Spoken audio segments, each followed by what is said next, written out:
Welcome to prime time debate. తెలంగాణలో రాజకీయం రంగులు మారుతుంది. ఎప్పుడు ఎవరు ఏ పార్టీలో ఉంటారో అర్థం కాని పరిస్థితి. ఏకంగా మాజీ స్పీకర్ బాన్స్వాడ ఎమ్మెల్యే పోచారం శ్రీనివాస్ రెడ్డి ఈరోజు కాంగ్రెస్ పార్టీలో చేరిపోయారు. ఆయన కారు దిగేశారు.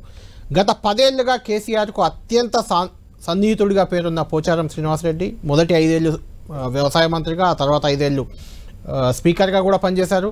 స్వయంగా ఆయన ఇంటికి వెళ్ళి మరీ సీఎం రేవంత్ రెడ్డి ఆయన పార్టీలోకి ఆహ్వానించారు. ఆయన పార్టీలో చేరిపోయారు. అటు జానారెడ్డితో ఉప్పల్ ఎమ్మెల్యే కూడా భేటీ అయ్యారు. ఉప్పల్ ఎమ్మెల్యే ఎందుకు భేటీ అయ్యారు ఏంటి అనేది మనకు తెలియాల్సి ఉంది.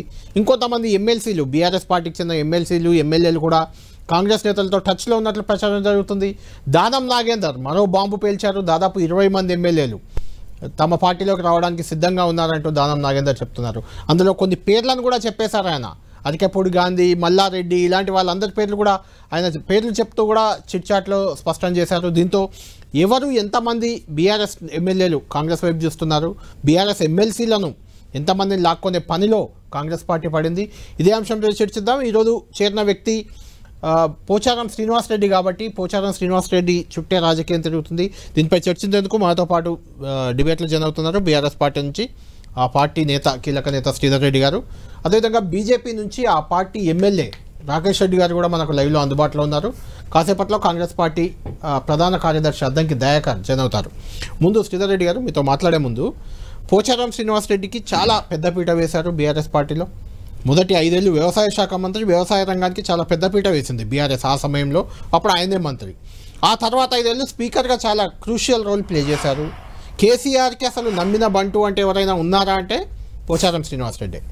అలాంటి శ్రీనివాస్ రెడ్డి ఇప్పటికే 4 ఎమ్మెల్యేలు వెళ్ళిపోయారు. దానం నాగేందర్, కడియం శ్రీహరి, తెల్లం వెంకట్రావు, భద్రాచలం, ఇప్పుడు పోచారం శ్రీనివాస్ రెడ్డి. అంటే కడియం శ్రీహరి, పోచారం శ్రీనివాస్ రెడ్డి, కేశవరావు ఇలాంటి వాళ్ళు చాలా దగ్గరగా కేసీఆర్కు సన్నిహితులుగా ఉన్న వ్యక్తులు కూడా పార్టీలు మారుతూ వెళ్ళిపోతున్నారు. అసలు బీఆర్ఎస్ పార్టీ భవిష్యత్ ఏంటి అనే ఒక చర్చ అయితే పెద్ద ఎత్తున జరుగుతుంది. గతంలో సరిగ్గా 1 ఏడాది క్రితం స్పీకర్గా పోచారం శ్రీనివాస్ రెడ్డి మాట్లాడిన మాటలు విందాం. ఈరోజు ఆయన ఎందుకు పార్టీ మారారో చెప్పారో అది కూడా విందాం. విన్నాక మీతో మాట్లాడుతాను. మీకు సార్ జన్మలో మరవలేము సార్. ప్రాణం ఉన్నంత వరకు మీరే మాకు నాయకుడు సార్, ఇంకొకరు లేరు సార్. మాకు ఇంత మంచి నాయకుడు నేను కూడా 47 సంవత్సరాలు చూస్తున్నా సార్. అనేక మంది చూసిన, కానీ రకరకాల మనుషులు ఉంటారు. చెప్పేది ఒకటి, చేసేది ఒకటి. కానీ మనస్ఫూర్తిగా సహృదయంతో చల్లటి చూపుతో సహాయం చేసినటువంటి వ్యక్తి మిమ్మల్ని చూశాను సార్. నేను ఇక్కడ చాలా మంది మంత్రులు, ముఖ్యమంత్రులు చూశాను. ఆ విధంగా మీరు ఒక నా కాన్సెప్టే కాదు, రాష్ట్రమంతా కూడా సుభిక్షంగా జరుగుతా ఉంది సార్. కోట్లాది రూపాయలు, లక్షలాది రూపాయలు పంటలు పడుతూ ఉన్నాయి. దేశమంతా కూడా ఎదురు చూస్తున్నారు సార్. మనస్ఫూర్తి వారికి స్వాగతించారు. వారు చేస్తున్నటువంటి కార్యక్రమాలు రైతు పక్షపాతిగా, రైతు సంక్షేమం కోసం, రాష్ట్రంలో ఉన్నటువంటి సాగునీటి ప్రాజెక్టుల ప్రగతి కోసం వారు తీసుకున్న నిర్ణయాలన్నీ కూడా ఆమోదయోగ్యమైనటువంటి నిర్ణయాలు ఉన్నాయి. కాబట్టి రాజకీయంగా నేను ఆశించేది ఏం లేదు. నేను ఆశించేది రైతు సంక్షేమం. నేను వ్యవసాయ శాఖ మంత్రిగా చేశాను, బ్యాంక్ చైర్మన్గా చేశాను. ఇవన్నీ రైతుతో ముడిపడ్డటువంటి సంస్థలు ఇవన్నీ. కాబట్టి రాష్ట్ర ప్రగతిలో వారు చేసేటువంటి అభివృద్ధికి, వారు సంకల్పించినటువంటి కార్యక్రమాలకు చేదోడు వాదోడుగా ఉండి రాష్ట్ర ప్రగతి కోసం, రైతు ప్రగతి కోసం అందరం కలిసికట్టుగా సమిష్టిగా కృషి చేస్తాం. శ్రీధర్ రెడ్డి గారు అంటే స్పష్టంగా చెప్పారు, తన రాజకీయ జీవితంలో కేసీఆర్ లాంటి గొప్ప వ్యక్తిని చూడలేదు. చెప్పేది ఒకటి, చేసేది ఒకటి రాజకీయ నాయకులు చేస్తుంటారు. కేసీఆర్ ఏది చెప్పారో అది చేస్తున్నారు, రాష్ట్రాన్ని అభివృద్ధి పథంలో నడుపుతున్నారు అని చాలా గొప్పగా చెప్పారు. ఆయన దాన్ని ఏమంటే ఒక ఎమోషనల్ ఫీలింగ్ కూడా కనిపించింది మనకు. అంటే అలాంటి పోచారం శ్రీనివాస్ రెడ్డి ఇప్పుడు పార్టీ మారుతూ చెప్పారు రైతు సంక్షేమం లక్ష్యం, అందుకే మారుతున్నా అని. ఎందుకు అంటే ఇలా మారడానికి కారణం ఏంటి అంటే, నాకు ఒక కన్సర్న్ ఏంటంటే అధికారం ఉంటే తప్ప నాయకులు ఉండలేరా అనే ఒక చర్చ. అది బీఆర్ఎస్ పార్టీ ఇంతకుముందు గతంలో చాలా తప్పులు చేసింది. మీరు 12 మంది ఎమ్మెల్యేలను గతంలో 88 మంది మీరు గెలిచినా 12 మందిని తీసుకున్నారు. ఆ 12లో 2 మీరు గెలిచినట్టున్నారు, మిగిలిన 10 మందిని ఓడించారు జనాలు. అది సెకండరీ. అయితే మీరు నేర్పిన విద్యే మీకు వస్తుంది కదా, ఇప్పుడు ఎలా ఎదుర్కోబోతున్నారు దీన్ని? అంటే ఒకటండి, గత 3.5 years అట్లీస్ట్ నేను బీఆర్ఎస్లో చేరిన తర్వాత పోచారం శ్రీనివాసరెడ్డి గారికి పార్టీలో ఉండే ప్రాధాన్యత అనేది చాలా గొప్పదైనటువంటిది. ఆయన మాటల్లోనే చెప్పారు, వేరే ఎవరో చెప్పాల్సిన అవసరం లేదు. లైవ్లో మీరు ఆ అంశాన్ని అందరికీ చూపించారు. ఆ నియోజకవర్గానికి ఇచ్చినటువంటి ఇండ్లు కానీ ప్రాధాన్యత కానీ వ్యక్తిగా వారికి ఇచ్చినటువంటి ప్రాధాన్యత కానీ పార్టీ సమావేశాల్లో కానీ దీంట్లో గొప్పదైనటువంటి పాత్ర ఆయన నిర్వర్తించారు. స్పీకర్గా ఎప్పుడు ఆయన స్థానం పార్టీ సమావేశాలకు వచ్చినప్పుడు కేసీఆర్ గారి పక్కనే ఉంటుండేది. మేజర్గా మీరు చెప్పిన కేకే గారు కానీ వీరు కానీ శ్రీహరి గారు కానీ వీళ్ళందరికీ బ్రహ్మాండమైనటువంటి అవకాశాలు ఇచ్చారు.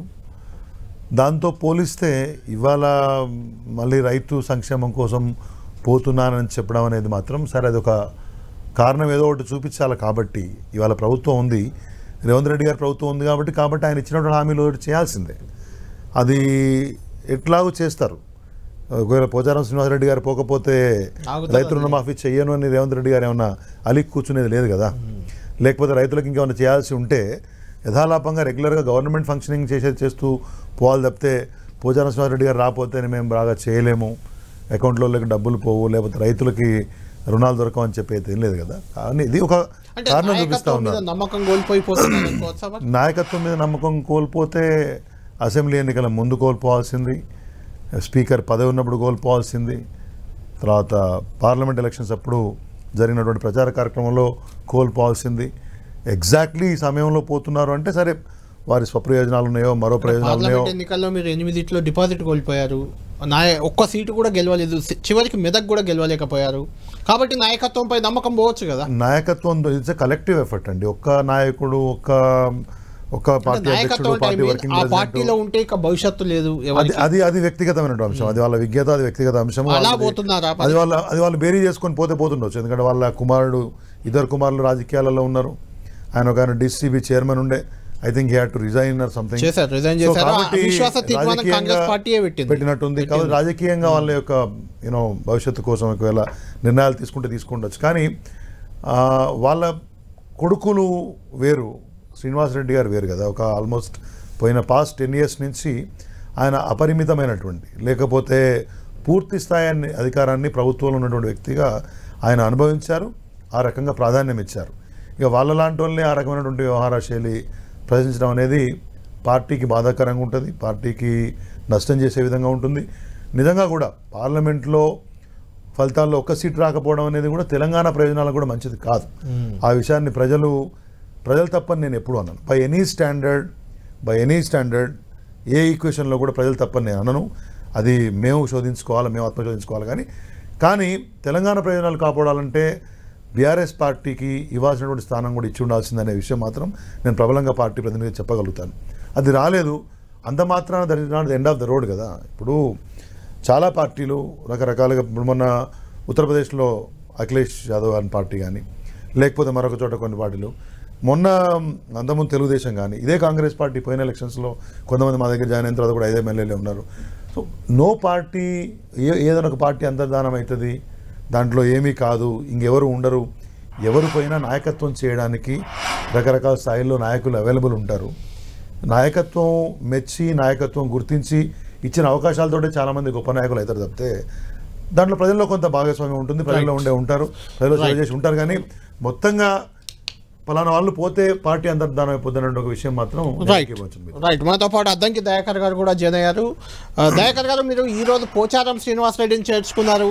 ఇంతకుముందు 3-4 ఎమ్మెల్యేలు, కడియం శ్రీహరి, దానం నాగేందర్, తెల్ల వెంకట్రావు, ఇప్పుడు 4వ ఎమ్మెల్యే పోచారం అనుకోండి, ఇంకా 20 మంది వస్తారని కూడా చెప్తున్నారు.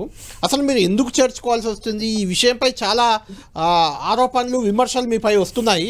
ఒక్కసారి ఈరోజు ఏం జరిగింది?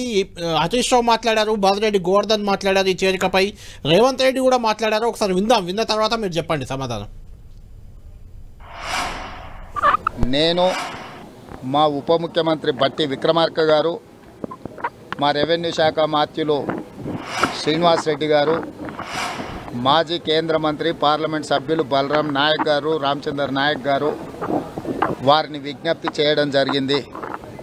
వారు మా ప్రభుత్వం తీసుకుంటున్న రైతు మేలు జరిగే నిర్ణయాలను వారు ఇంకా ప్రోత్సహించడానికి ఈరోజు మంత్రివర్గంలో రైతు రుణమాఫీ విషయంలో జరగబోతున్న నిర్ణయాలను దృష్టిలో పెట్టుకొని మాతో చేరి ఈ ప్రభుత్వంలో భాగస్వాములై రైతులకు మేలు జరగాలని ఒక నిర్ణయానికి వచ్చి వారు ఈరోజు మాకు సంపూర్ణంగా సహకరిస్తూ మాతో చేరడం జరిగింది. ఈ విషయాలన్నిటిని దృష్టిలో పెట్టుకొని రేపు భవిష్యత్తులో ఒక పక్కన సీనియర్ నాయకులందరితో పాటు సమానంగా పోచారం శ్రీనివాసరెడ్డి గారికి సముచితమైన గౌరవం, మర్యాద, వారిచ్చే సూచనలు, సలహాలు ఈ ప్రభుత్వం పాటిస్తుంది. ఇవాళ రాష్ట్రంలో కాంగ్రెస్ పార్టీ కూడా బీఆర్ఎస్ ఎమ్మెల్యేల మీద టార్గెట్ పెట్టుకొని పనిచేస్తూ ఉన్నారు. ఏదో రకంగా బీఆర్ఎస్ ఎమ్మెల్యేలను కాంగ్రెస్ పార్టీలో చేర్పించుకోవాలి. చెప్పేదేమో శ్రీరంగ నీతులు. కాంగ్రెస్ పార్టీ మేనిఫెస్టోలో ఏం పెట్టారు? కాంగ్రెస్ పార్టీ మేనిఫెస్టోలో ఎవరైనా ఎమ్మెల్యే పార్టీ మారితే అదే నిమిషం పార్టీ సభ్యత్వం పోయి రద్దు చేయాలని చెప్పేమో కాంగ్రెస్ పార్టీ మేనిఫెస్టోలో రాహుల్ గాంధీ గారే మేనిఫెస్టో విడుదల చేస్తారు. కానీ చేస్తున్నది ఏంటి? ఇవాళ బీఆర్ఎస్ ఎమ్మెల్యేల ఇండ్ల చుట్టూ తిరుగుతూ బీఆర్ఎస్ ఎమ్మెల్యేలను కాంగ్రెస్ పార్టీలో చేర్చుకోవడానికి కుట్రలు చేస్తూ ఉన్నారు. వినకపోతే ఆ ఎమ్మెల్యేను టార్గెట్ చేయడం, అక్రమ కేసులు పెట్టడం, భయభ్రాంతులకు గురి చేయడం, కుటుంబ సభ్యుల్ని ఇబ్బంది పెట్టడం, ఇది జరుగుతూ ఉంది. ఇవాళ ప్రజలన్నీ కూడా గమనిస్తూ ఉన్నారు. ప్రజలు మీకు అవకాశం ఇచ్చింది ప్రజలకు మేలు చేయమని, ప్రజలకు ఇచ్చిన హామీలు అమలు చేయమని. కానీ ప్రజలకు ఇచ్చిన హామీలు వదిలిపెట్టినరు. ప్రతిపక్షాలను బలహీనపరుస్తాం, వినకపోతే ప్రతిపక్షాల మీద కేసులు పెట్టి ఇబ్బంది పెట్టామని ప్రయత్నం చేస్తూ ఉన్నారు. కొంచెమైనా సిగ్గు ఉండాలి ఆయనకు. ఈరోజు కేసీఆర్ గారు ఇప్పటి వరకు ఆయనకి ఇచ్చిన గౌరవం గత ప్రభుత్వాలు ఎప్పుడు ఎవరు ఇవ్వలేదు. ఫస్ట్ టైం తెలంగాణ ప్రభుత్వం గెలిచినప్పుడు వారికి వ్యవసాయ శాఖ మంత్రిగా ఇచ్చిండ్రు. రెండవసారి గెలిచినప్పుడు అత్యుత్తమ పదవి స్పీకర్గా వారిని నియమించారు. నియమించడమే కాకుండా ఆయనకు ఒక మంచి పేరును పెట్టడం జరిగింది, లక్ష్మీపుత్రుడుగా. రైట్, దయాకర్ గారు విన్నారు కదా. అంటే పోచారం శ్రీనివాసరెడ్డి వస్తే తప్ప రైతు సంక్షేమం అమలు కాదా, కాంగ్రెస్ పార్టీ చేయలేదా? ఒకటి. రెండోది, మీ మేనిఫెస్టోలోనే ఉంది పార్టీ మారిన ఎమ్మెల్యేలను ఇమీడియట్ అనర్హత వేటు వేయాలని. మూడో పాయింట్, పార్టీ మారిన ఎమ్మెల్యేలు గతంలో 12 మంది మారినప్పుడు వాళ్ళని రాళ్లతో తరిమి కొట్టమని రేవంత్ రెడ్డి గారు పిలిపించారు. ఇప్పుడు మీరే వాళ్ళ ఇంటికి పోయి పార్టీలోకి ఆహ్వానించుకుంటున్నారు. అంటే ఎందుకు? అసలు కాంగ్రెస్ పార్టీ స్ట్రాటజీ ఏంటి ఇప్పుడు? గుడ్ ఈవినింగ్ కళ్యాణ్ గారు, అందరు మిత్రులకు కూడా. ఇప్పుడు అర్థమవుతుందా పెయిన్ ఏంటనేది? 1000 ఏనుగులు తిన్న రాబందు శాకార పాట పాడినట్టు గతంలో ఇది ఎందుకు వాళ్ళకు గుర్తు రాలేదు? 12 మంది టీడీపీ ఎమ్మెల్యేలను, 5 కాంగ్రెస్ ఎమ్మెల్యేలు, మళ్ళీ 10 మంది కాంగ్రెస్ ఎమ్మెల్యేలు, ఇతరత్ర 2-3 ఇతర ఎమ్మెల్యేలు చేర్చుకున్నప్పుడు ఎటు పోయింది? అంటే దయాకర్ గారు వాళ్ళు చేసిన పనే మేము చేస్తామని చెప్తున్నారా? వాళ్ళు చేసిన పనే మేము చేస్తామంటున్నారా? అంటే వాళ్ళకైనట్టే మీకు అవుద్ది కదా. అప్పుడు వాళ్ళు చేసినప్పుడు ఇప్పుడు వాళ్ళకైనట్టు మాకైతుందా, లేకపోతే మాకే విధంగా జరుగుతుంది అనేది భవిష్యత్తు చెప్తుంది. కానీ ఈరోజు వచ్చే పోచారం గారు ఏం చెప్పిండ్రో, రావాలనుకుంటున్న మిగతా వాళ్ళు ఏం చెప్తున్నారో అది గమనించుకోండి. ఫస్ట్ మీ పరిస్థితిని సమీక్షించుకోండి. కాంగ్రెస్ పార్టీ కంటే ముందు మాకు కంఫర్ట్గా, మాకు మెజారిటీ ఉన్నప్పటికీ కూడా మేమేమి ఆతృతతో లేము. కానీ కంపల్సరీ మేము రావాలనే కోరిక ఉన్నప్పుడు ఆ గౌరవం ఇవ్వాల్సిన అవసరం ఉంది. ఆ పరిస్థితి గతంలో పోచారం గారు కూడా మొదటిసారి టీడీపీ నుంచి టీఆర్ఎస్ లకు వచ్చింది. అప్పుడు ఇప్పుడు టీఆర్ఎస్ ఆత్మపరిశీలన చేసుకోవాల్సింది ఏంటంటే మా విధానాలు ఏ విధంగా ఉన్నాయి, ఉన్న ఎమ్మెల్యేల పట్ల, లేకపోతే గతంలో వివరించిన తీరు అనేది వాళ్ళు సమీక్షించుకోవాలి. కాంగ్రెస్ పార్టీగా ఏ రోజు కూడా ఈ పరిమితిని దాటాలని లేదు మాకు. అయినప్పటికీ కూడా ఆ పరిస్థితిని కల్పిస్తున్నది ఎవరో మీరు ఇతర ప్రిసీడింగ్స్ మీరు చూస్తే తెలుస్తుంది. ఇక తొందరలోనే మళ్ళా ముఖ్యమంత్రి కేసీఆర్ గారు అవుతారు, బీజేపీ వాళ్ళు ఏమో సన్నాయి నొప్పులు ఉంటుందా కొసిల్తుందా ఈ ప్రభుత్వం, ఇట్లాంటి పాటలు పాడినప్పుడు చాలా మంది ప్రభుత్వాన్ని కాపాడడానికి ప్రయత్నం చేసింది. దాంట్లో ఎమ్మెల్యేలు అన్ని పార్టీల వాళ్ళు కూడా ఉంటారు అనేది ఇప్పుడు అర్థమవుతున్నది. కాబట్టి అభివృద్ధి కోసమని, లేకపోతే ప్రజలు తరుముతున్నారు, బీఆర్ఎస్ పోవాలని చెప్పి అబద్ధాలు ఆడిన రోజు ఇటు పోయింది అనేది ఆలోచించుకోవాల్సిన అవసరం ఉంది. బట్ మేము ఈ చేరికలు ఇతర పార్టీ నుంచి వచ్చే వాటికంటే కూడా ప్రభుత్వం ఈ రోజు అనుసరిస్తున్న విధానం మీరు గమనిస్తే, మేము రైతులకు సంబంధించి ఎలాంటి నిర్ణయాలు తీసుకోవాలి, విద్యార్థులకు సంబంధించి ఏ నిర్ణయాలు తీసుకోవాలి, వాటి మీద ఎక్కువ సమస్యల మీద దృష్టి పెట్టే పరిస్థితి ఉన్నది. గతంలో వాళ్ళు అంత కంఫర్ట్గా ఉన్నప్పటికీ కూడా భయంతో రకంగా భయంతోనే వాళ్ళు చేసిన ప్రక్రియ కాదు. ఈరోజు మేము మా యొక్క పరిధిని పెంచుకోవడానికి అనే దానికంటే కూడా వాళ్ళ యొక్క ఆలోచనలకు రూపం ఇచ్చే విధంగా వాళ్ళ యొక్క ఆలోచనలు మా నిర్ణయాల్లో ఉన్నాయి. పోచారం గారు మాట్లాడినా, గతంలో వచ్చిన మిత్రులు మాట్లాడినా కూడా దాని వెనుక ఉన్న ఆంతర్యాన్ని గమనిస్తే మంచిది. దానికి దీనికి ఎంత తేడా ఉన్నది? 12 మంది వచ్చేంత వరకు అంటే మీ మేనిఫెస్టోలో మీరు పార్టీ మారిన ఎమ్మెల్యేలపై అనర్హత వేటు వెంటనే వేయాలని మీ మేనిఫెస్టోలో పెట్టుకున్నారు. మీరు ఇట్లా పార్టీ మారితే వాళ్ళతో కొట్టండి అంటూ రేవంత్ రెడ్డి గారు పిలిపించారు. ఒకటి ఏదేమైనా చట్టబద్ధంగా కూడా పార్టీ మారితే అనర్హత వేటు అనేది ఖచ్చితంగా ఉంటుంది. అది మీకు తెలుసు, మనకు తెలుసు, చట్టబద్ధంగా అయితే ఉంటుంది. అయితే ఆయన ముఖ్యమంత్రి హోదాలో పోచారం ఇంటికి వెళ్ళి కండువా కప్పడం అంటే అనర్హత వేటు నీకు పడదు అని భరోసా ఇవ్వడమా? అది ఎలా చూడాలి? నేనేమంటున్నా, రేపు ఏం జరుగుతుంది అనేది ఈ రోజు కంటే కూడా దానికి ఒక స్టిపులేటెడ్ టైం కూడా ఉన్నది కదా. హౌస్ కన్వీన్ అయ్యే టైము ఉంది, ట్రెజరీ బెంచ్ ఉంటాయి, అపోజిషన్ ఉంటాయి, దానికి సంబంధించి చర్చలు ఉంటాయి. వాటికి అన్నిటికి సంబంధించి హౌజులనే చర్చ జరుగుతుంది కదా, అది జరగాలి కూడా కదా. ఇప్పుడు దానికోసమే కదా ఇదంతా చేసేది కూడా. గతంలో రాజకీయ పార్టీల పట్ల బీఆర్ఎస్ వ్యవహరించిన తీరు కావచ్చు, గతంలో బీజేపీ చేసిన వ్యవహారం, అన్ని రాష్ట్రాల్లో బీజేపీ చేస్తున్న వ్యవహారాలు, అవన్నీ కూడా చర్చకు వస్తాయి. అది దేశవ్యాప్తంగా చర్చ జరుగుతుంది. తెలంగాణ అసెంబ్లీలో జరిగేదంటే కేవలం ఈ 10 జిల్లాలకు లేకపోతే ఇప్పుడున్న 33 జిల్లాలకు పరిమితమైంది కాదు కదా. తెలంగాణలో ఒక చర్చ రచ్చగా మారుతుంది అనేది దేశం మొత్తాన్ని కూడా తెలుస్తుంది. కాబట్టి ఆ మొడాలిటీస్ ను డెఫినెట్ గా ప్రజల ముందు పెడతాం, సమాజం ముందు పెడతాం. అదొక చర్చ. రేపు టెక్నికాలిటీస్ అయితే బడ్జెట్ సెషన్స్ వస్తున్నాయి కదా త్వరలోనే. బడ్జెట్ సెషన్ లో వాటికి సంబంధించిన వివరాలన్నీ కూడా మాట్లాడుకోవచ్చు. వారు స్పీకర్ గా చేసిన అనుభవం ఉన్నది పోచారం గారు. తర్వాత ఇమీడియట్ గా ఏంటి, మన వెంకయ్యనాయుడు గారు అన్న పదాన్ని వాళ్ళు వాడుతున్నారు. పార్టీ మారంగానే సభ్యత్వం రద్దు కావాలి. చట్టం ఎందుకు చేస్తలేదు బీజేపీనే కదా ఈ కేంద్రంలో ఉన్నది, గత 10 సంవత్సరాల నుంచి ఉన్నది. మరి ఎన్ని పార్టీల నుంచి మార్చుకున్నారు వాళ్ళు? అప్పుడు వాళ్ళు ఏమంటే ఇమీడియట్ గా పార్టీ మారంగానే సభ్యత్వం రద్దు చేసిందా? కాబట్టి ఇవన్నీ కూడా మాట్లాడుకోవడానికి బాగానే ఉంటాయి. రాజకీయాల్లోకి వచ్చినప్పుడు ప్రతి ఒక్కటి దృష్టి మేము సహేతుకంగా ఉండే అంశాలను బట్టి నిర్ణయాలు తీసుకుంటాం తప్పితే గతంలో చేసిన ప్రభుత్వం ఇట్లా చేసింది కదా, మీరు అట్నే చేసింది కదా అంటే ప్రభుత్వంకున్న కొన్ని లిమిటేషన్స్ కూడా మేము తప్పనిసరి పాటిస్తాం. రాజ్యాంగబద్ధంగా ఉండాల్సిన రాకేష్ రెడ్డి గారు, మనకు బీజేపీ ఎమ్మెల్యే రాకేష్ రెడ్డి గారు లైవ్ లో అందుబాటులో ఉన్నారు. రాకేష్ రెడ్డి గారు, దయాకర్ గారు అడుగుతున్నారు కదా, పార్టీ మారగానే వాళ్ళ అనర్హత వేటు వేయాలి వాళ్ళపై గతంలో బీజేపీ నేత వెంకయ్య నాయుడు గారు అన్నారు. మరి ఎందుకు చేయట్లేదు అనేది ఒక చర్చ. రెండవది, బీజేపీ బీఆర్ఎస్ కలిసి ప్రభుత్వాన్ని అన్నారు కాబట్టి మేము ఇట్లా చేర్చుకుంటున్నామని కొంతమంది మీ ఎమ్మెల్యేలతో కూడా చర్చలు జరుగుతున్నాయని కొంతమంది చెప్తున్నారు బయట. ఇంకొంతమంది హరీష్ రావే బీజేపీకి వస్తారు అది కొంతమంది కామెంట్లు చేస్తున్నారు. దాన్ని ఆయన ఖండించారు. అఫ్ కోర్స్, ఏంటి అసలు ఏం జరుగుతుంది రాష్ట్రంలో రాజకీయం? మీ జిల్లా నాయకుడు, సీనియర్ నాయకుడు, మాజీ స్పీకర్ ఈరోజు కాంగ్రెస్ పార్టీలో చేరారు. ఒకటి, ఇప్పుడు రాజకీయం ఇప్పుడు ఈ చర్చ ఏదైతుందో తెలంగాణకి పరిమితం అవుదామా, భారతదేశానికి పరిమితం అవుదామా?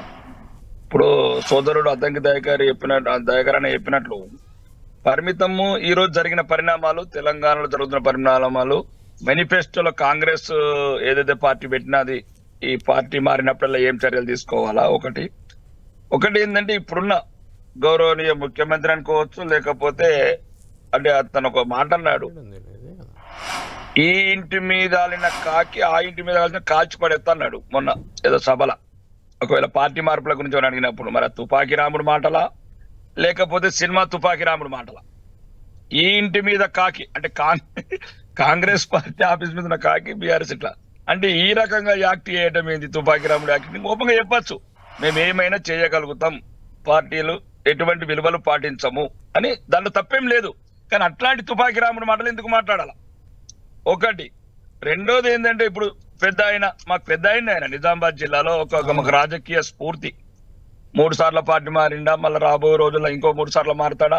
కానీ నేను రాజకీయాలలో విలువలు నేర్పే వయసులో అట్లాంటి హోదాలు అనుభవించిన వ్యక్తులు ఇట్లాంటి పనులు చేయకూడదని నా వ్యక్తిగత అభిప్రాయం. రాజకీయ విలువలకు తిలోదాకాలు ఇవ్వకూడదని. మాలాంటి వాళ్ళు, యువకులము, కొత్తగా రాజకీయాలు వచ్చిన వాళ్లకు అట్లాంటి వాళ్ళు స్ఫూర్తిగా నిలవాలి. ఇది నా వ్యక్తిగత అభిప్రాయం.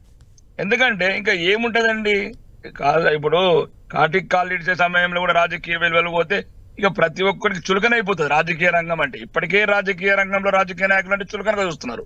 మళ్ళీ ఇట్లాంటి వ్యక్తులు కూడా ఈ రకంగా ప్రవర్తిస్తే ఇంకా రాజకీయంలో భవిష్యత్తులో విలువలను కోరుకోలేము. ఇక ముఖ్యంగా సన్నాయి నొక్కులు అంటున్నాడు ఎవరు, మా దయాకర్ అన్న సన్నాయి నొక్కులు ఉన్నది నొక్కితే గట్టిగానే నొక్కుతాం, ఇది రాసి పెట్టుకోండి. మేము ఎక్కడ కూడా ఎప్పుడు కూడా మీ ప్రభుత్వాన్ని అస్థిరపరచమని చెప్పలేదు. మీ దాంట్లో 12 వర్గాలు పెట్టుకొని మీ మీద మీకు ఒకరికి నమ్మకాలు లేక ఇతర పార్టీలను చీల్చుకుంటా రకరకాల మీడియా కథనాలు చెప్పేది మీరు. మేము ఆ రోజు చెప్తున్నాం, ఈ రోజు చెప్తున్నాం. టీఆర్ఎస్ అనేది మునిగిపోయే పడవ, మునిగిపోతున్న పడవ, అది వాళ్ళ వ్యక్తిగతం. కానీ మమ్మల్ని ప్రలోభ పెట్టేవాళ్ళు లేరు, మమ్మల్ని పార్టీలు మార్పించే వాళ్ళు లేరు. మీ వ్యక్తిగత పార్టీలు మీ నిర్ణయాలు మీరు తీసుకోండి, మధ్యన బీజేపీని లాగకండి. రెండోది ఏంటంటే రేవంత్ రెడ్డి గారు కాంగ్రెస్ నాయకులు పదే పదే ప్రచారం చేశారు. అప్పుడు ఇప్పుడు తెలంగాణ గురించి మాట్లాడుతున్నాం. తెలంగాణలో బీజేపీ మాక్సిమం 99% పార్టీలు మారలేదు. కాంగ్రెస్ వాళ్ళు బీఆర్ఎస్ లోకి వెళ్ళారు, బీఆర్ఎస్ వాళ్ళు కాంగ్రెస్ లోకి వెళ్తున్నారు. ఇద్దరు దొందే, రాజకీయ విలువలు లేని వాళ్ళు, ఎటువంటి నైతిక విలువలు లేని వాళ్ళు. ఎప్పుడు ఒక్కరైనా కానీ అసెంబ్లీలో ఒక్కరే కూర్చున్నాం, ఇద్దరైతే ఇద్దరే కూర్చున్నాం, 5గురు అయితే 5గురే కూర్చున్నాం. వీలైతే మళ్ళా బై ఎలక్షన్ లో పోటీ పడొచ్చాను తప్ప ఒక్క ఎమ్మెల్యే కూడా పార్టీ మారిన చరిత్ర బీజేపీకి లేదు లేదు లేదు తెలంగాణ. కాబట్టి మీరు ఏదైతే ప్రచారం చేశారో ఇప్పుడు కూడా చెప్తున్నాను, ఈ బీఆర్ఎస్ ఈ కాంగ్రెస్ రెండు వేరు కాదు. ఇప్పుడు వీళ్ళు చేసిన అక్రమాలు, ఈ రోజుకి వీళ్ళు బ్లాక్ మెయిల్, పాపం పైన రేంజ్ లో రివాల్వర్ పెట్టి వాళ్ళు ఏమైతే అక్రమాలు చేశారో ఈ 10 సంవత్సరాలలో అవన్నీ ఫైళ్లు ఇంటికి పంపించి పార్టీ మారుతారా చస్తారా అని బెదిరింపు రాజకీయాలకు పాల్పడుతున్నది కాంగ్రెస్ ప్రభుత్వం, రేవంత్ రెడ్డి గారు. మంచి పెద్ద ఆయన, పాపం ఆయన మాటలు చూస్తే ఒక బాధాకరమైన అంశం. చివరి స్పీచ్ అనుకుంటాను ఎక్కడున్నది, కేసీఆర్ గారి నుంచి పోగడం అంటే ఎట్టి పరిస్థితుల్లో ఇప్పుడు ఇలా పని ఏంది, బ్లాక్ మెయిల్ చేయడం. ఎట్లయితే మెగా కృషి అట్లాంటి పద్ధతులు చేశారు, ఈ ఎమ్మెల్యేలందరినీ బెదిరించడము, ఏదైనా తప్పులు ఉంటే అవన్నీ ఎత్తి చూపడము, మర్యాదగా పార్టీ మారుతారా లేకపోతే ఇప్పుడు సోదరుడు చెప్పినట్లు, మా అన్న మా గురు మా బాజిరెడ్డి కోసన చెప్పినట్లు అది, ఎందుకంటే బెదిరించడం ఇప్పుడు మల్లారెడ్డికి జరిగిన పరిణామాలు అంటే దారుణంగా ప్రవర్తిస్తున్నాడు రేవంత్ రెడ్డి గారు. ఒక ముఖ్యమంత్రిగా కాకుండా ఒక మామూలు థర్డ్ క్లాస్ అని చెప్పచ్చు. ఎందుకంటే నైతికంగా అన్ని కోర్టుల ఆర్డర్లు ఉండగా కూడా గోడలు కూడా ఓడుతున్నారు. అంటే భయభ్రాంతులను చేస్తున్నది తెలంగాణ రాష్ట్రంలో. మేమెందుకు భయపడతామంటే బీజేపీ వాళ్ళం, ఏ తప్పు ఏ వాళ్ళం మేమెందుకు భయపడతాం? రాకేష్ రెడ్డి గారు, నిజంగా భయభ్రాంతులకు గురి చేస్తే కేంద్రంలో మీరే అధికారంలో ఉన్నారు, మీరు కేంద్ర దర్యాప్తు సంస్థలు మీ చేతిలో ఉన్నాయి, అవునండి. నో మమ్మల్ని భయభ్రాంతులు చేస్తే అడ్డుకోవడం ఏంటండి? అగ్ని గుండం తయారు చేస్తాం తెలంగాణని, భలే మాట్లాడుతున్నారు. వాళ్ళకు ఉండాలి, ఎవరైతే నాయకులు భయభ్రాంతులు అవుతున్నారో వాళ్ళకు ఉండాలి. దానికేమున్నది? భయపడితే రాజకీయాలు చేస్తామా? ప్రజానాయకులం పోరాటం చేయాలి, ఏదైనా ఇబ్బందులు ఉంటే పరిష్కరించుకోవాలి. న్యాయ వ్యవస్థలు ఉన్నాయి, ప్రజలు ఉన్నారు. ఎన్నోదులు ఇయ్యలొక్కడు ఉంటారు, రేపు ఒక్కడు ఉంటారు. రాజకీయాలు ఎప్పుడొక్కటి శాశ్వతం కాదు కదా. దీనికి అంతటికి మూల కారణము ఆయన కూడా ఫామ్ హౌస్ లో కూర్చొని పడుకున్నాడు. ఆయన మొత్తం చెడిపేసి పరిపేసి వీళ్ళందరినీ ఇట్లాంటి వ్యవస్థలకు ఉసుకొల్పింది ఆయన. అందు గురించి ఇప్పుడు నేను ఎందుకంటే అంత పెద్ద సబ్జెక్టులకు ఓదలుచుకోలేదు. ఒక్కటి మాత్రం, ఇట్లాంటి పద్ధతులు మంచిది కాదు కాంగ్రెస్ కు. మాదైతే ఒకటేనండి, ఈ 5 సంవత్సరాలు ప్రతిపక్షం నుండి ప్రజల పక్షాన పోరాడతాం, ప్రజా గొంతుకమే నిలుస్తాము. నిలిచి వచ్చే ఎలక్షన్లలో ఇప్పుడు ఎట్లయితే మేము 35% ఓట్లు తెచ్చుకున్నాము ఈ పార్లమెంట్ ఎలక్షన్ లో, మాది ఒకటే కోరిక. నిన్న మా రాష్ట్ర అధ్యక్షుడు కేంద్ర మంత్రి గారు అన్నట్లు 88 ప్లస్ 2 అటాచ్ చేస్తే 88 88 సీట్లతో వచ్చే ఎన్నికలలో ప్రభుత్వం ఏర్పాటు చేస్తాం. ప్రజాస్వామ్య రెండు పార్టీలు అదే చేశాయి. రాకేష్ రెడ్డి గారు చెప్తుంది, మీరు చేసిందే మీరు కాంగ్రెస్ చేస్తుంది అని చెప్తున్నారు ఒకటి. రెండోది హరీష్ రావు గారు మాట్లాడింది మనం విన్నాం ఇప్పుడే. మీ ఎమ్మెల్యేలు భయభ్రాంతులకు గురి చేస్తున్నారు, ఇబ్బంది పెడుతున్నారు, దాంతో పోతున్నారు అనే రకంగా చెప్తున్నారు. అలా భయపడి పార్టీలు మారేవాళ్ళు వాళ్ళు ఎమ్మెల్యేలు అందామా? అది మొన్న ఎలక్షన్స్లో 12 మంది సరే మా పార్టీ నుంచి ఓడిపోయినా కానీ చాలా చోట్ల ఈ రకమైన తీర్పులు వచ్చినాయి. ఎవరైతే పార్టీలు మారిన తర్వాత, గెలిచిన తర్వాత పార్టీలు మారిన తర్వాత, ఎమ్మెల్యేలుగానో ఎంపీలుగానో మారిన తర్వాత, గెలిచిన తర్వాత మారిన వాళ్ళ విషయంలో సరే రాకేష్ రెడ్డి గారు చెప్తున్నారు జాతీయ స్థాయిలో, అందుకనే అడిగినట్టున్నాడు ఓన్లీ తెలంగాణ వరకే మాడదాం అన్నప్పుడు తెలంగాణ ఎగ్జిబుల్ మాత్రమే చెప్పారు. కానీ జాతీయ స్థాయిలో భారతీయ జనతా పార్టీ చాలామందిని చేర్చుకొని కాంగ్రెస్ పార్టీ నుంచి కేంద్ర మంత్రులను చేసింది. The classic example is Madhavrao Scindia son Jyotiraditya Scindia, Himanta Biswa Sarma లాంటి వాళ్ళు they have shot to the fame now. నేనేమంటున్నానంటే ఓవరాల్గా ఇక్కడ అక్కడ అని కాదు, ఇప్పుడు ఓన్లీ కేసీఆర్ గారే ఏదో రెస్పాన్సిబుల్గా వారే ఆ విధంగా చేసిన విధంగా మాడుతూ ఉన్నారు. మీరు బీజేపీ ఆంధ్రప్రదేశ్లో సుజనా చౌదరి సీఎం రమేష్ని చేర్చుకున్నారు కదా, వాళ్ళు సిట్టింగ్ ఎంపీలుగా ఉండగానే చేర్చుకున్నారు కదా, ఇక్కడ గరికపాటి మోహన్ రావు గారు చేర్చుకున్నారు కదా, మొన్న పార్లమెంట్ సీట్లలో ఇచ్చిన వాళ్ళలో మెజారిటీ బీఆర్ఎస్ పార్టీ నుంచి పోయిన వాళ్ళే కదా టికెట్ ఇచ్చిన వాళ్ళు. అంటే ఇక్కడ పార్టీలు మారడం అనేది కాదు చర్చ. ఎమ్మెల్యేలు సిట్టింగ్ ఎమ్మెల్యేలు 39 మంది మీ పార్టీ నుంచి గెలిస్తే ముగ్గురు ఆల్రెడీ పోయారు, ఈరోజు ఒక నలుగురు, 26 మంది 2/3. మీరు ఏదైతే ఎల్పీలో శాసన మండలిలో గతంలో కాంగ్రెస్ ఎల్పీని విలీనం చేసుకున్నారు, అసెంబ్లీలో టీడీపీ ఎల్పీ కాంగ్రెస్ ఎల్పీ విలీనం చేసుకున్నారు. ఇప్పుడు అదే స్ట్రాటజీ కాంగ్రెస్ పార్టీ అమలు చేస్తుంది. ఎమ్మెల్సీ కౌన్సిల్లో కూడా ఎల్పీ విలీనం దిశగా బెదిరింపుల లేకపోతే బలవంతం చేయడం అనేది మాత్రం కొనసాగుతుందనేది వి హావ్ సీన్. మల్లారెడ్డి గారి ఆస్తుల అంశంలో, మరి రాజశేఖర రెడ్డి గారి యొక్క కాలేజీల విషయంలో, ఇప్పుడు గూడెం మైపాల్ రెడ్డి గారి యొక్క ఆస్తుల విషయంలోనో, వాళ్ళ ప్రాపర్టీస్ విషయంలోనో, కంపెనీల విషయంలో జరుగుతున్నటువంటి ఒక దాడులు, సెలెక్టివ్ టార్గెటింగ్ నడుస్తుందనేది మాత్రం కనబడుతుంది. దాని లక్ష్యం మీరన్నట్లు బీఆర్ఎస్ పార్టీ ఎమ్మెల్యేలను బలవంతంగా చేసుకునే ప్రయత్నం ఉండొచ్చు. రెండోది వాళ్ళ దానం నాగేంద్ర గారి స్టేట్మెంట్ చూసినాం, పేర్లతో సహా చెప్పేస్తా ఉన్నాడు, వస్తారు పోతారని చెప్పి. అంటే ఒకటండి నేను చెప్పేది ఏంటంటే బేసికలీ పబ్లిక్ మ్యాండేట్ వచ్చిన తర్వాత పార్టీలు మారడం అనేది ఒక దురదృష్టకరమైన విషయం. దాన్ని వెంకయ్యనాయుడు గారు కూడా గతంలో ఒకసారి చెప్పారు. శరద్ యాదవ్ మీదనే పెట్టేశారు ఆయన, కానీ ఆ తర్వాత మిగతా వాళ్ళు కొంతమంది జాయిన్ అయితే ఆయన చేయలేకపోయినాడు. అదొక సెపరేట్ అంశం అనుకోండి. ఇది అది అని లేకుండా అన్ని చోట్ల. అంటే శ్రీధర్ రెడ్డి గారు ఇక్కడ ఇంకొక ఇంట్రెస్టింగ్ పాయింట్, అంటే ప్రధానంగా ఈరోజు చాలా మంది నాతో మాట్లాడిన సందర్భంగా చెప్పిన మాట, ఇది ఎల్పీ విలీనంతోనే ఆగదు, శాసన మండలి కానీ శాసన సభలో కానీ ఓకే ఆ పార్టీయే మాది అని ఎమ్మెల్యేలు ఎమ్మెల్సీలతో చెప్పించుకొని బీఆర్ఎస్ పార్టీని ఆక్యుపై చేసుకుంటారని ఒక చర్చ కూడా మొదలైంది. అది అంత మూర్ఖమైనటువంటి వ్యవహార శైలి ప్రదర్శిస్తే మీకు మహారాష్ట్ర ఉదంతం తెలుసు, మహారాష్ట్రలో అదే జరిగింది. శివసేన ఉద్ధవ్ ఠాక్రే చేతికి వెళ్ళిపోయింది. చూసాము. అయితే నేనేమంటున్నానంటే ఎవ్రీథింగ్ ఇది ప్రజల ముందే అన్ని ఉన్నాయి. మహారాష్ట్రలో ఆ రకమైనటువంటి వ్యవహార శైలి ప్రదర్శిస్తే టీడీపీ కూడా ఈవెన్ గుర్తు మారిన తర్వాత కూడా మొన్న శివసేన ఉద్ధవ్ ఠాక్రే వర్గానికి ఎక్కువ సీట్లు వచ్చినాయి. కేంద్ర ప్రభుత్వ సహకారం అంటే ఫస్ట్ అలాంటి అవకాశం ఉందా? అలాంటి అవకాశం మీకు కనిపిస్తుందా? ఈ స్థాయిలో పూర్తి స్థాయిలో ఆపర్చునిస్టిక్ పాలిటిక్స్ నడుస్తున్నటువంటి ఒక సందర్భంలో ఏది ఎప్పుడు ఎట్లా జరుగుతుందనే విషయంలో ప్రెడిక్షన్స్ మనం చేయలేము. ఆయన బాగా చెప్తారు, ఆయన చెప్పాక మీ దగ్గరికి వస్తాను. దయాకర్ గారు, అలాంటి ప్రయత్నం ఏమైనా చేస్తున్నారా? అంటే ఎమ్మెల్యేలను చేర్చుకోవడం, ఎల్పీల విలీనంతోనే ఆగకుండా పార్టీనే మా పార్టీ అని ఒక గ్రూప్ పెట్టించే ప్రయత్నం ఏమైనా చేస్తున్నారా మీరు? ఇంకా దానికి అంటే మీరు ఊహాగానాల రూపం లేని ముచ్చట నేను మాట్లాడను, కానీ బీఆర్ఎస్ మాత్రం ఆలోచించుకోవాల్సిన అవసరం ఉంటుంది. మార్పు దేనికి సంకేతం అనేది వాళ్ళు చూసుకోవాల్సిన అవసరం ఉంటుంది. రెండవది నేను ఏమంటున్నంటే బీజేపీ కూడా తన ఆటను మొదలు పెట్టింది ఆల్రెడీ. మొట్టమొదట బీఆర్ఎస్ ఎమ్మెల్యే ఇండ్ల మీద దాడి, ఐటీ దాడులు చేయడం అనేది మొదలు పెట్టింది. అంటే ఏంది, they are playing a different game. అంటే బీఆర్ఎస్ ఎమ్మెల్యేలు ఎటు పోకుండా మొన్న మైదర్ రెడ్డి మన పట్నం కాదు వారి పేరేంటి, ఆయన మన షేర్లింగంపల్లి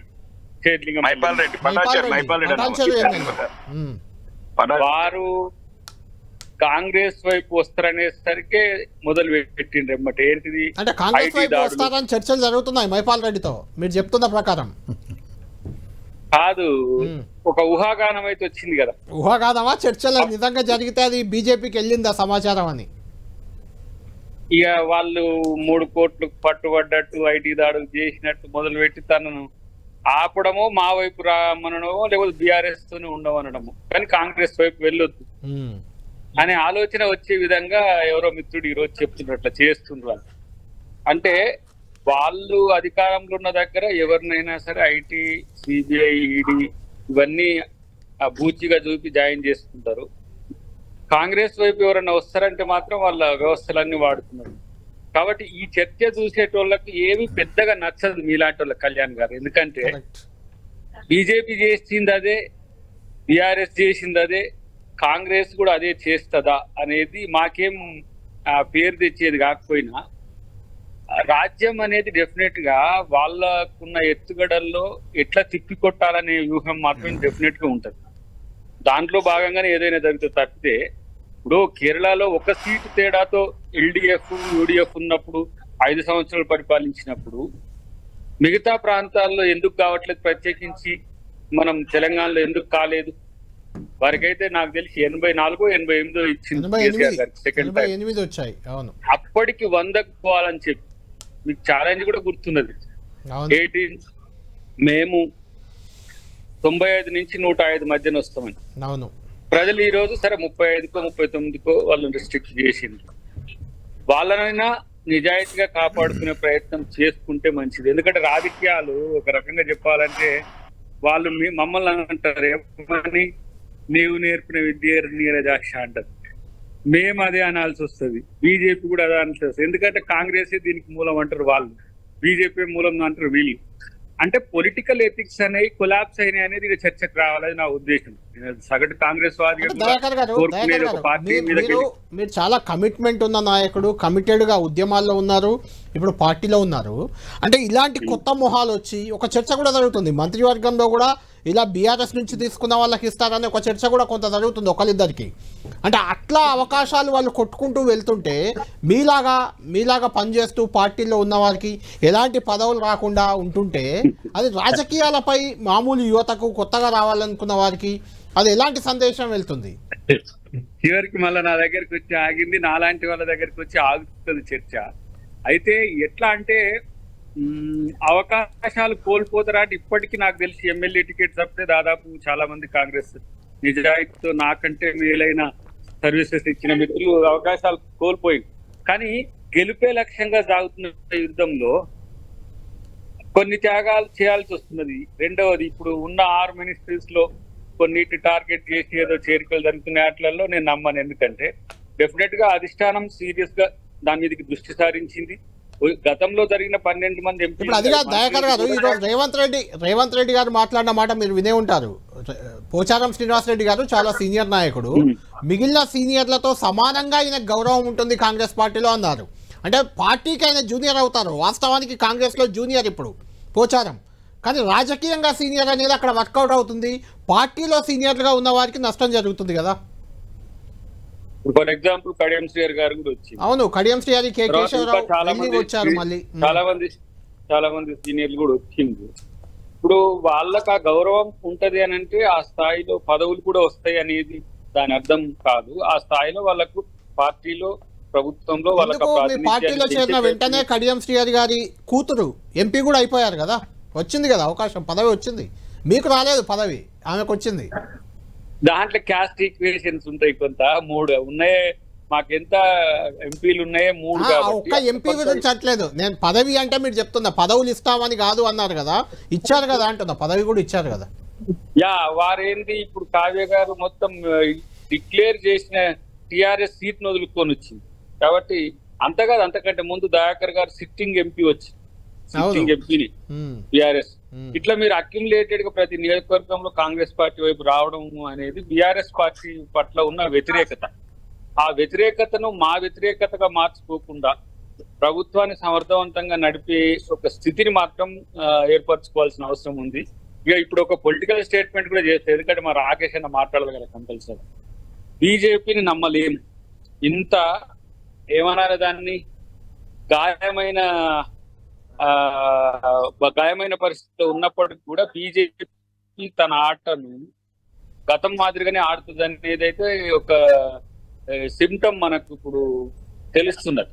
దేశంలో కూడా ఏదో అప్పటి వరకు ఏదో కామ్గా ఉన్నట్టు ఉంటారు, కానీ పాత పద్ధతి ఉంటది. అంటే దయాకర్ గారు అది మీ పైన కూడా, అంటే ఒకటి దయాకర్ గారు కాంగ్రెస్ నేతలను కూడా అలా టార్గెట్ చేసే అవకాశం మీకు ఏమైనా కనిపిస్తుందా? కొంతమంది 3-4 పేర్లు కూడా వస్తున్నాయి, వాళ్ళు ఏదో టార్గెట్ చేస్తారు అనే చర్చ కూడా నడుస్తుంది. కాబట్టి ఉంటది, స్థితి కూడా ఉంటది డెఫినెట్ గా. దానికి సంబంధించిన అంశంలో మేము చాలా కేటగిరికల్ గా ఉంటున్నాం. జాతీయ స్థాయిలో ఏ తరహా ఉందో రాష్ట్ర స్థాయిలో కూడా అదే పరిస్థితిని మేము ఆలోచిస్తున్నాం. ప్రత్యేకించి నేను అనుకుంటున్నా మరీ విలువలు లేని రాజకీయాలు అయితే కాంగ్రెస్ పార్టీ చేయడానికి ముందుకు రాదు. ఇది మాత్రం నేను హామీ ఇవ్వగలుగుతాను, ఎందుకంటే ఒకటికి 2 సార్లు మేము చూస్తున్నాము. బట్ నేను అనుకుంటున్నది ఏంటంటే అధిష్టానం నుంచి కూడా అధిష్టానం కన్సర్న్ లో ఉన్నది కాబట్టి డెఫినెట్ గా దాన్ని ఆలోచించే నిర్ణయాలు తీసుకుంటాం, అందరూ గర్వపడే విధంగానే చేస్తాం. రైట్. థ్యాంక్ యూ దయాకర్ గారు.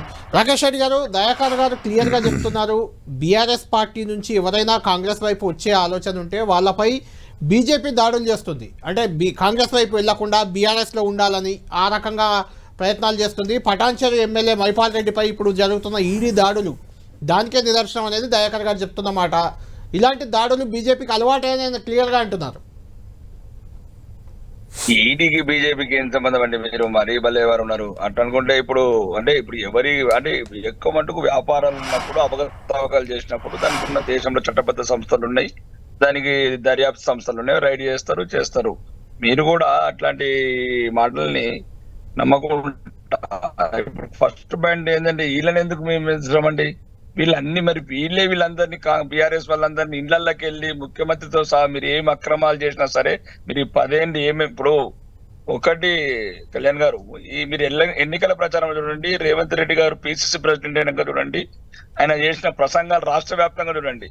ఒక్కొక్కరిని కక్కిస్తాము, బుద్ధిస్తాము, కట్టేస్తాము అనుకుంటూ మాట్లాడిన మాటలు అవినీతి సొమ్మంతా కక్కిస్తామని చెప్పాడు ప్రతి ఒక్క అభ్యర్థిని. అంటే దానం నాగేందర్ని ఒక అవమానకరంగా అంటే ఓటర్ల కాడ సినిమా థియేటర్ల కాడ అమ్ముకున్నాం అనే పదాల కాడికి వాడినోడు అట్లాంటి బెదిరింపు చేసి ఈ రోజు అందరి ఇళ్లకి వెళ్ళి మీ అన్ని మవాలికు సబుకున్ మాఫీ అని చెప్పి వాళ్ళని భయపెట్టి ఇప్పుడు పార్టీ మార్చుకుంటున్న ప్రభుత్వం కాంగ్రెస్ ప్రభుత్వం. దానికి ఈడీకి ఏడీకి అనుకుంటూ ఇవన్నీ లెక్కలు కట్టడం ఏందండి? అది అనవసరంగా బీజేపీని మధ్యలో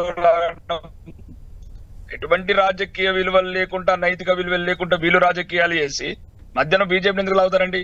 కాబట్టి దయచేసి ఇదంతా తెలంగాణ ప్రజలు గమనిస్తున్నారు. మేము తెలంగాణ ప్రజల వైపు ఉంటాము. ఏదైతే ఇప్పుడు కాంగ్రెస్ 6 గ్యారంటీలు ఈ గ్యారంటీలు పనికిరాని గ్యారంటీలు పెట్టి ఇప్పుడు 100 కండిషన్లు పెడుతుందో, దేవుళ్ళ మీద ఒట్లు కండిషన్ల మీద 100 కండిషన్లు పెట్టుకుంటా ఏ స్కీములు ఇంప్లిమెంట్ చేయకుండా ఈ రోజు ప్రజలను 1 year అవుతుందండి. మేము తెలంగాణ అసెంబ్లీలో మొదట కూర్చున్న రోజు ఏం చెప్పారు? ఫిబ్రవరి 1 నాడు మెగా డేసి నోటిఫికేషన్ ఇస్తాం. వితిన్ 6 months లోపల 2,50,000 ఉద్యోగాలు కావాలంటే పంపిస్తాను. గవర్నర్ ప్రసంగం ప్రతి మీకు ఎక్కడైనా 2,50,000 ఉద్యోగాలు యువకుల్ని మర్చారు. ఎక్కడ పోయింది మహాలక్ష్మి స్కీమ్? ఎక్కడ పోయింది? ప్రతి ఆడబిడ్డకు 1,65,000 సుమారు 1,80,00,000 ఆడబిడ్డలకు ఇవన్నీ ప్రజలని మైపరిపించడానికి మళ్ళీ ఏదో రాజకీయ చదరంగం. అంటే నిజంగా ఈ రోజు అసహ్యకరమైన పరిస్థితి అండి. కాంగ్రెస్ రాజకీయం చేసేది ప్రజలు అసహించుకుంటున్నారు. ఇది మొత్తం రాజకీయంగా రాష్ట్రాన్ని అభివృద్ధి వైపు నెట్టకుండా అవినీతి చేసి అప్పుల పాలు చేసుకుంటూ ఈ రోజు ఈ పార్టీ ఫిరాయింపుల గురించి మళ్ళీ ఇది ఒక రంగము. కాబట్టి దయచేసి నిజమైన పార్టీ నుంచి తెలంగాణ ప్రజలు నిర్ణయించుకుంటున్నారు. ఈ రోజు ఇప్పుడు కాకపోతే మొన్న జరిగిన పార్లమెంట్ ఎలక్షన్ గమనించండి. 8 గెలిచాము, మిగతా సుమారు రాష్ట్ర వ్యాప్త స్థానంలో ఉన్నాము. ప్రజల పక్షాన ఇంకా బీఆర్ఎస్ అనేది ఇంకా అంటే కనుమరుగవుతున్న పార్టీ కాబట్టి ఎట్లన్నా నాకు తెలిసి కాంగ్రెస్ బీఆర్ఎస్ 2 ఒకటే అవుతాయి. ఇక తెలంగాణ ప్రజల పక్షాన, పేద ప్రజల పక్షాన ఈ కాంగ్రెస్ మోసపూరిత వాగ్దానాల పక్ష మీద మొత్తం పోరాడి ప్రజలకు తెలంగాణ ప్రజల పక్షాన ప్రజల గొంతుగా అవుతా ఉన్నది ఒకే ఒక పార్టీ, భారతీయ జనతా పార్టీ మాత్రమే. రైట్. శ్రీధర్ రెడ్డి గారు, అద్దంకి దయాకర్ గారు చెప్పిన, రాకేష్ రెడ్డి గారు చెప్పిన ఒకటే మాట, బీఆర్ఎస్ పార్టీ అనేది కనుమరుగు కాబోతుంది, ఆ ప్లేస్లోకి మేము వస్తాం అనేది బీజేపీ చెప్తున్నమాట. కాంగ్రెస్ పార్టీ ఇక బీఆర్ఎస్ అనేది ఉండదు, దాన్ని మొత్తం కలిపేసుకుంటాం అనేది వాళ్ళ ఆలోచన కనిపిస్తుంది. ఎలా మీ పార్టీని మీరు కాపాడుకోవడానికి ఏం చేయబోతున్నారు? ఈ 2 జాతీయ పార్టీలు కూడా అదే ఆలోచన విధానంతో వాళ్ళు ఇప్పుడు బీఆర్ఎస్ ఏమో, కాంగ్రెస్ ఏమో బీజేపీతో మేము కలిసేదో చేస్తున్నాం యాక్టివిటీ కాబట్టి ఎమ్మెల్యేలను ఆపుకునే ప్రయత్నం కూడా అందులో భాగమని చెప్తారు. బీజేపీ ఏమో కాంగ్రెస్లో బీఆర్ఎస్ విలీనమైందని మాట్లాడతారు. అంటే వాళ్ళిద్దరి యొక్క విష్ఫుల్ థింకింగ్ అంటే వాళ్ళు విష్ఫుల్ ఇట్లా జరిగితే బాగుండు అనే ఆలోచన. శ్రీధర్ రెడ్డి గారు, ఇంకొకటి మీరు అంటే ఎవరితో ఒకరితో కలవకపోతే బీఆర్ఎస్ అసలు ఉనికే లేదు, మనుగడే ప్రశ్నార్థకం అనేది కూడా కనిపిస్తుంది. 2 సార్లు పార్టీ ప్రభుత్వం ఏర్పాటు చేసినప్పుడు ఎవరితో కలిసారా? కలవలేదు కదా. అధికారం కోల్పోయారు కదా. ఇప్పుడు కోల్పోయినంత మాత్రాన కొన్ని రోజులు స్తబ్దత ఉంటే ఉండొచ్చు, కొన్ని రోజులు నిరుత్సాహం ఉంటే ఉండొచ్చు, కొన్ని రోజులు ప్రజలు ఈ 2 పార్టీల యొక్క పూర్తి స్థాయి వ్యవహార శైలిని చూసిన తర్వాత ఉండే పరిస్థితులు వేరులాగా ఉంటాయనే విషయాన్ని గమనించాలా. నేను చెప్పిన it's not end of the road, అంటే ఇదేదో ముగిసిన దారి కాదు. ఖచ్చితంగా పార్టీని స్ట్రెంగ్తన్ చేస్తారు, రిజువినేట్ చేస్తారు. ఇవాళకి కూడా తెలంగాణ రాష్ట్రానికి సంబంధించినటువంటి యొక్క నిజమైన పోరాటం ఈ హక్కుల గురించి కానీ తెలంగాణ ప్రజల యొక్క ప్రయోజనాల గురించి కానీ బీఆర్ఎస్ పోరాడుతుందనే ఒక ప్రబలమైన విశ్వాసం ప్రజల్లో ఉంది. What ever may be the case, అసెంబ్లీలో 39 మంది ఎమ్మెల్యేలను ఇచ్చినటువంటి మాట పార్లమెంట్ ఇన్ డిఫరెంట్ కాంటెక్స్ట్. అంటే మీరు కూడా బీఆర్ఎస్ పార్టీలో కొత్తగా చేరిన వాళ్ళే అంటే 3-4 ఏళ్ల కింద. అంటే ఇలా కొత్తగా పెద్ద ఎత్తున నాయకులను అన్ని పార్టీల నుంచి చేర్చుకోవడం అనేది ఇప్పుడు ఈ పరిస్థితి కారణం అంటే ఏమంటారు మీరు? అట్లా ఉంటుందని చెప్పేసి నేను అనుకోను. బేసికల్లీ ఇప్పుడు వెళ్ళిపోయిన వాళ్ళంతా ఆల్మోస్ట్ కొత్తగా వచ్చి వెళ్ళిన వాళ్ళు, కడియం శ్రీహరి, కేకే, పోచారం శ్రీనివాస్ రెడ్డి ఇలాంటి వాళ్ళంతా కూడా. ఇప్పుడు ఒకటండి, ఇట్స్ డిఫరెంట్. రంజిత్ రెడ్డి, మహేందర్ రెడ్డి గత ఎన్నికల ముందు వెళ్ళిన వాళ్ళు. కేస్ టు కేస్ బేసిస్ 2014 ముందే పోచారం వచ్చింది అప్పుడే కదా. ఇప్పుడు రాజకీయ పార్టీ ఎక్స్పాండ్ అవుతున్నప్పుడు, పార్టీ ప్రభుత్వంలో ఉన్నప్పుడు పార్టీ ప్రయోజనాల మేరకు ఖచ్చితంగా పార్టీ ఎక్స్పాండ్ చేస్తారు, కొత్త వాళ్ళు జాయిన్ అవుతారు. ఇప్పుడు బీజేపీలో ఈటల రాజేందర్ గారు జాయిన్ కాలేదా, లేకపోతే ధర్మపురి అరవింద్ ఏమన్నా చిన్నప్పటి నుంచి బీజేపీలో ఉన్నాడు, వాళ్ళ ఆయన పీసీసీ ప్రెసిడెంట్ కదా. మొన్న గెలిచిన వాళ్ళలో రఘునందన్ రావు గారు గతంలో బీఆర్ఎస్, కాంగ్రెస్, తర్వాత బీజేపీ కాదా? లేకపోతే మీకు వచ్చేసి మొన్న పోటీ చేసిన అరూర్ రమేష్ ముందు రోజు వరకు కూడా బీఆర్ఎస్ లేడా? శానంపూడి చైదిరెడ్డి కాదా? ప్రొఫెసర్ సీతారాం నాయక్ కాదా? డికే అర్ణ గారు కాంగ్రెస్ పార్టీలో మంత్రిగా లేరా? సో ఇవి ఏదేదో మనం పొంగులేటి సుధాకర్ రెడ్డి గారు ఏఐసిసి స్థాయిలో పనిచేసినటువంటి వ్యక్తి కదా కాంగ్రెస్ పార్టీ. ఎవరు ఏ పార్టీ నుంచి వచ్చారు ఎట్లా ఇండివిజువల్ స్పెసిఫిక్ కేసెస్ని బట్టి వాళ్ళ యొక్క ప్రయోజనాలను బట్టి వాళ్ళు వెళ్తున్నారు, అది వేరు.